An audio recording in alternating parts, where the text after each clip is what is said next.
Born 1957 for Syrian mother, Osama bin Laden was the seventh son among 50 brothers and sisters. His father Mohammed Awad bin Laden came to the kingdom from Hadramaut, South Yemen, sometime around 1930. The father started his life as a very poor laborer, porter in Jeddah port, to end up as owner of the biggest construction company in the kingdom. During the reign of King Saud bin Laden, the father became very close to the royal family when he took the risk of building King Saud's palaces much cheaper than the cheapest bid. He impressed King Saud with his performance, but he also built good relations with other members of the royal family, especially Faisal. During the Saud-Faisal conflict in the early 60s, bin Laden the father had a big role in convincing King Saud to step down in favor of Faisal. After Saud's departure, the treasury was empty, and bin Laden was so supportive to King Faisal that he literally paid the civil servants' wages of the whole kingdom for 6 months. King Faisal then issued a decree that all construction projects should go to bin Laden. Indeed, he was appointed for a period as the Minister of Public Works. In 1969, the father took the task of rebuilding Al-Aqsa Mosque after the fire incident. Interestingly, the bin Laden family say that they have the credit of building all the 3 mosques, because later on their company took over the task of major extension in Mecca and Medina mosques. The father was fairly devoted Muslim, very humble and generous. He was so proud of the bag he used when he was a porter that he kept it as a trophy in the main reception room in his palace. The father used to insist on his sons to go and manage some projects themselves. The father had very dominating personality. He insisted to keep all his children in one premises. He had a tough discipline and observed all the children with strict religious and social code. He maintained a special daily program and obliged his children to follow. At the same time, the father was entertaining with trips to the sea and desert. He dealt with his children as big men and demanded them to show confidence at young age. He was very keen not to show any difference in the treatment of his children. Osama was exposed very early on his age to this experience, but he lost his father when he was 13. He married at the age of 17 to a Syrian girl who was a relative.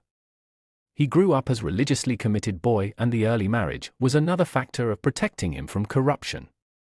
Osama had his primary, secondary, and even university education in Jeddah. He had a degree in public administration 1981 from King Abdulaziz University in Jeddah.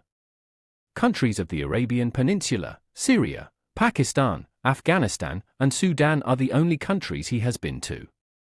All stories of trips to Switzerland, Philippines, and London are all unfounded. In addition to the general Islamic commitment, he started forming an Islamic responsibility at early age. His father used to host hundreds of pilgrims during Hajj season from all over the world. Some of those were senior Islamic scholars or leaders of Muslim movements. This habit went on even after his father's death through his elder brothers. He used to make good contacts and relations through those gatherings. At secondary school and university, he adopted the main trend of many educated Muslims at that time, Muslim Brotherhood. There was a collection of Muslim scholars in Jeddah and Mecca at that period.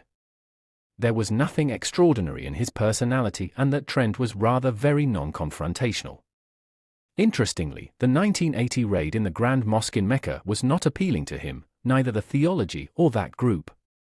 He had 2 distinguished teachers in Islamic studies, which was a compulsory subject in the university.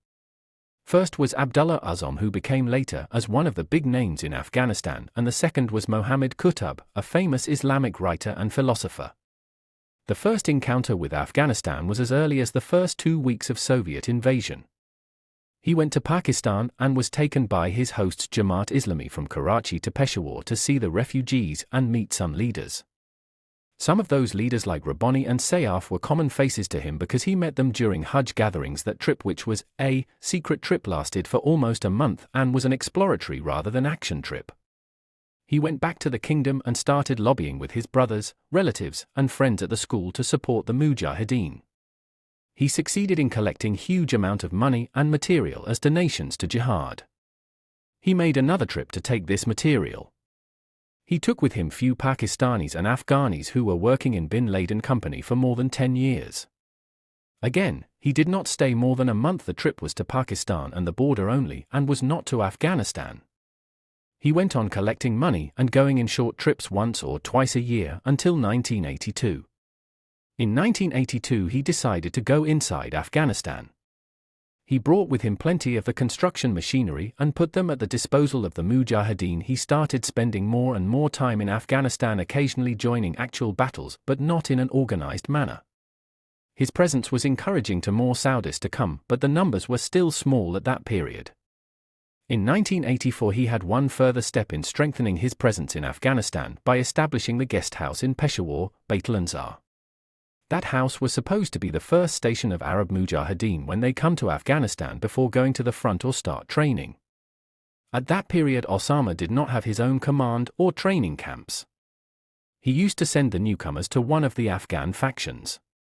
The guest house establishment was coinciding with the formation of Jihad Service Bureau by Abdullah Azam in Peshawar. The bureau was very active in terms of media, publications, and charity work.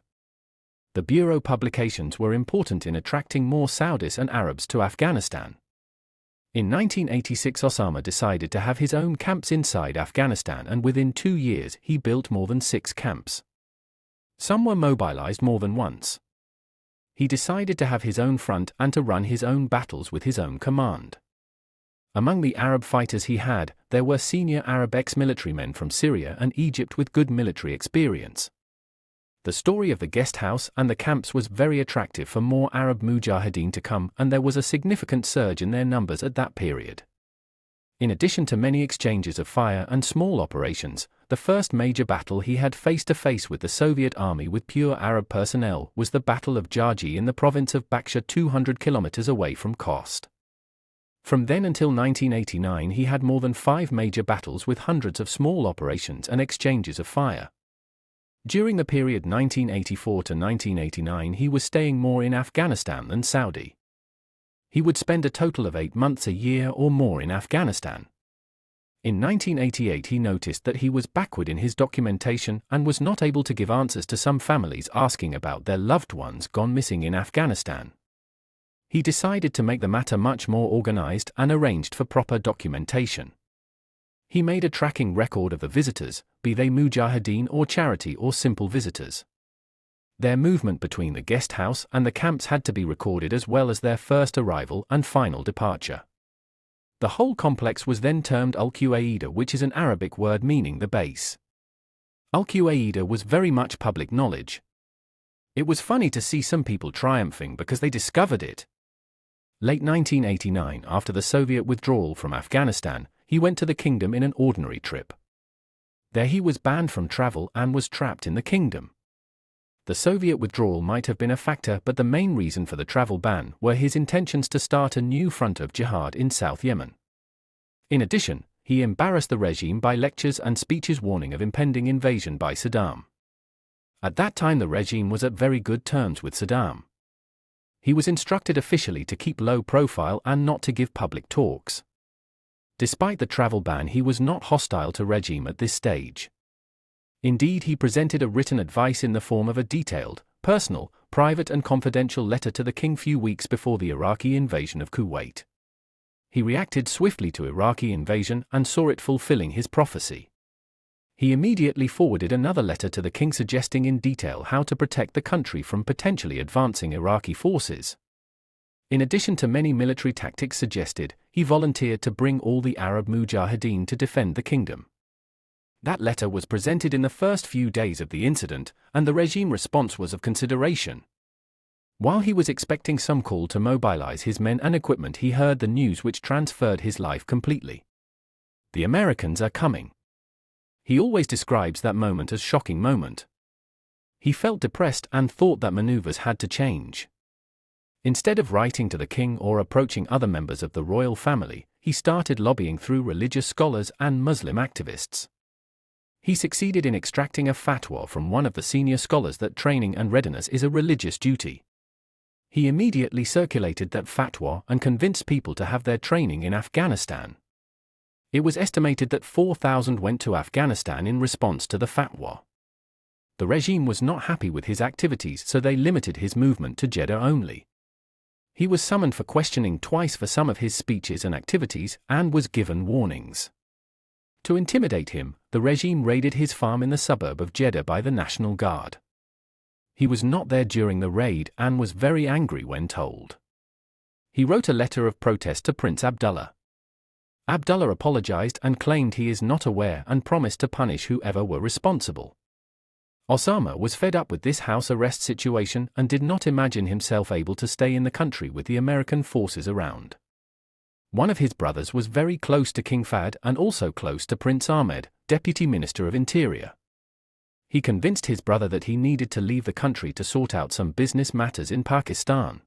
There was a difficult obstacle, the stubborn Prince Naif, Minister of Interior. His brother waited until Naif went in a trip outside the kingdom and extracted lifting the ban from Prince Ahmed. When he arrived in Pakistan around April 1991, he sent a letter to his brother telling him that he is not coming back and apologized for letting him down with the royal family.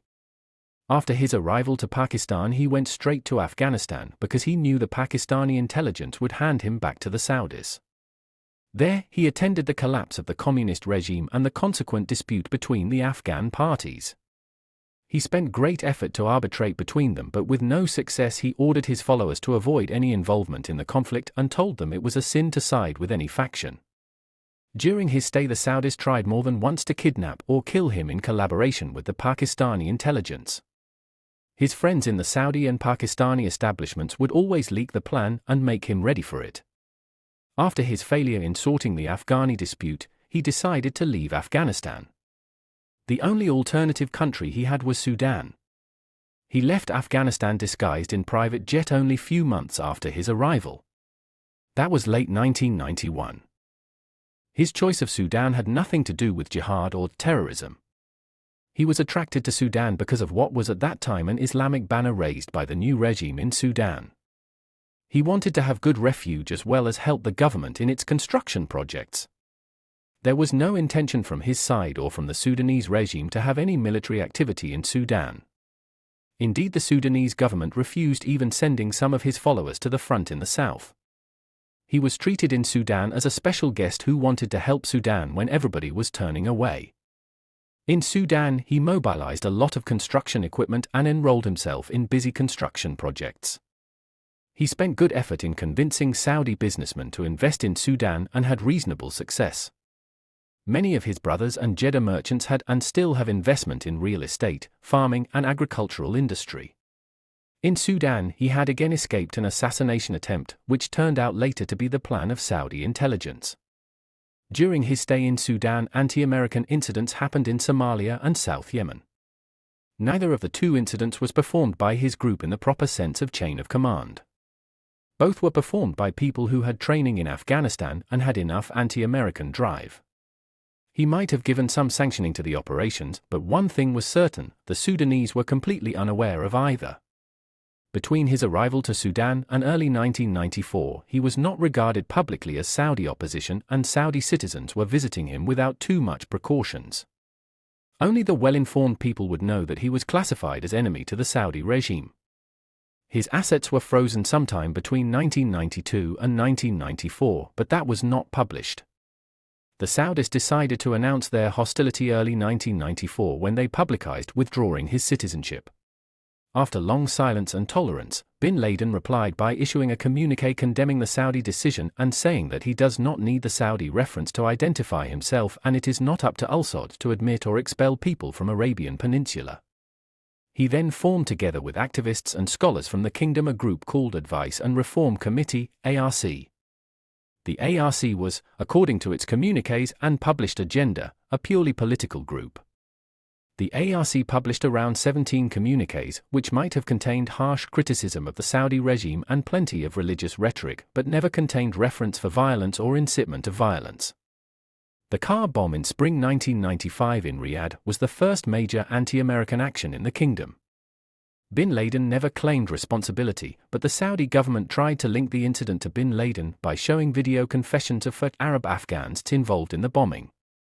Sudan was exposed to huge international pressure for hosting bin Laden and his followers, and bin Laden felt that he is becoming an embarrassment to the Sudanese.